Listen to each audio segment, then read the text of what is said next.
Hey guys, so today we are continuing the book Adventures of Sherlock Holmes, chapter 6, The Man with the Twisted Lip. So last time we stopped till here, so let's continue. This is part 2.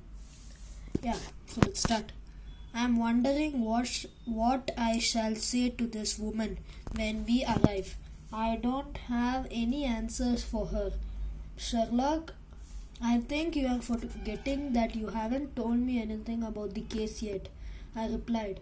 All right then, I will tell you the details. Maybe you will find something that is not visible. Sherlock smiled. A few years ago, in May 1884 to be precise, Mr. Neville St. Clair came to this town. He appeared to have a lot of money. He bought a nice house and planted gardens around it, and generally lived in a lavish style. As time passed, he made friends in the neighborhood, and in 1887 he got married to the daughter of the local brewer.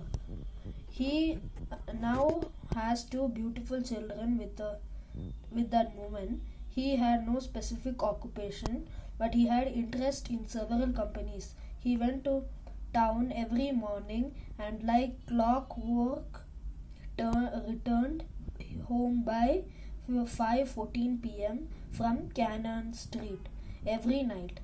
Mr. Neville St. Clair is now 37 years of age and is a man of temperate habits. He is known to be a good husband and a loving father. If you think he had debts, then let me tell you. The amount he owned is almost 3 times the amount of his amount he owes in bills. So that theory is out of question. Last Monday, Sherlock continued, Mr. Neville St. Clair started his day as per daily routine. But before he went to town, he told his wife that there were 2 important tasks that he had to perform that day. He promised his little boy he would bring him a box of blocks to play with on his way back. But now on the same day, shortly after Mr. Neville St. Clair left for town, his wife received a telegram which said that there was a valuable parcel which she was expecting that she need to collect from Aberdeen Shipping Company in London. Now, if you remember, this branch is in Fresno. This branch is in Fresno Street, which is quite close to Upper Swandam Lane, where we ran into each other tonight. Mistress St. Clair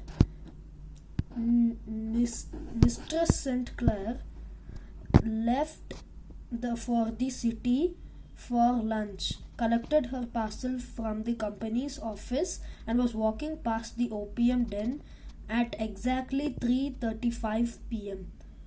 Are the facts clear to you till now? He asked. Quite clear, I responded. If you remember, Monday was a very hot day. Mistress St. Clair was walking slowly looking for a cab. She was feeling uneasy in this area. She was feeling uneasy as this area was not fit for a lady to walk in. Now, as she was walking past the opium den, she heard a cry, and upon looking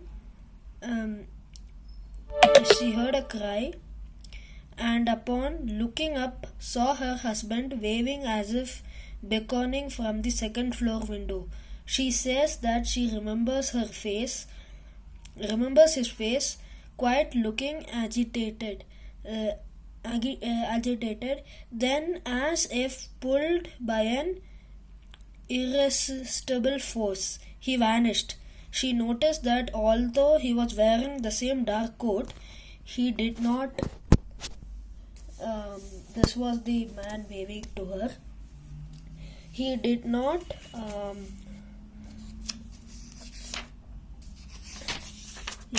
he did not have a collar or tie. Sure, there was something wrong with her husband.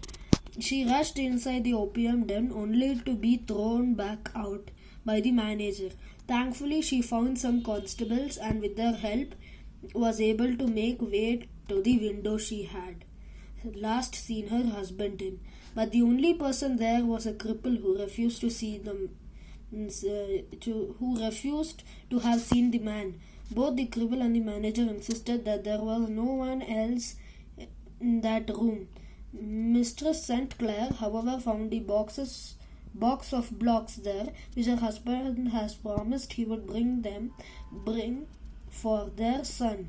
The discovery convinced the inspector that something was wrong. On top of it, the beggar seemed confused. The front room, which was plainly furnished, led into a bedroom which had a window that opened on a wharf below. The narrow strip of land was dry at low tide but would be covered by high water at high tide. The inspector found traces of blood on the windowsill and the floor near the window. After careful examination of the room, the officers found all of Miss Neville's clothing except for his coat. No sign of violence was seen in the room, and Neville St. Clair could only have gone through the window. If he had been pushed through the window, there was a chance that he had saved himself swimming, as the tide was high at that moment. Since the manager was downstairs and Mistress St. Clair had witnessed him there, he could not be a suspect in this. He protested that he had no knowledge of what Hunchboone, his lodger, was doing at that time. He also said that he was not to be held accountable for the clothes that were found in the bedroom. He could not be considered as an accessory to any crime that was committed there. As for the beggar, he had a hideous face and looked sinister. He was a professional beggar, though he claimed to trade in wax vesters. Since he was the last person to have seen in Neville St. Clair, the police arrested Hunchboone, the crippled beggar. But what could a cripple do? I asked. He only crippled in one leg. The rest of his body was quite strong, Sherlock replied. The police had found stains of blood near the window, which the beggar had explained as being his own. He showed them his bleeding finger. One mistake the police made, according to Sherlock, was not to detain the beggar instantly, because the little time they spent searching in the room, the beggar could have easily sneaked anything to his friend, the manager. Mr. Neville's coat was eventually found in the wharf, filled with pennies and half pennies. It made no sense to me why a body would have been disposed of with only a coat.